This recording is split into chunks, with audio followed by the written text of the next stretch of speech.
ஒரு நாள் இந்த வயது வித்தியாசம் குறித்து கோதையிடம் அவர் கேட்டு அவள் உரைத்த பதிலில் அவர் நன்கு உணர்ந்தார்.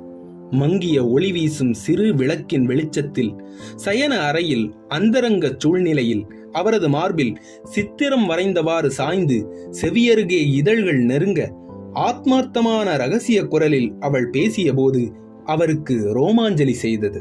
நீங்க கேட்டது மாதிரி ஆரம்பத்துல எனக்கும் இப்படி ஒரு நினைப்பு இருந்துச்சு. ஆனா இப்ப தோணுது, உலகத்துல எல்லாருமே இந்த வித்தியாசத்தோட கல்யாணம் பண்ணிக்கிட்டா எல்லாரோட வாழ்க்கையும் சொர்க்கமா இருக்கும்னு. ஒத்த வயசா இருந்தா விட்டு கொடுக்கிற குணமோ இணக்கமாகிற குணமோ இருக்காதுன்னு தோணுது. இந்த வித்தியாசத்தினாலேயே ஒரு ஒரு ஒரு அந்யோன்யமும் ஒரு ஒரு எனக்கு சொல்ல தெரியல. நான் ரொம்ப சந்தோஷமா இருக்கேன், அவ்வளவுதான்.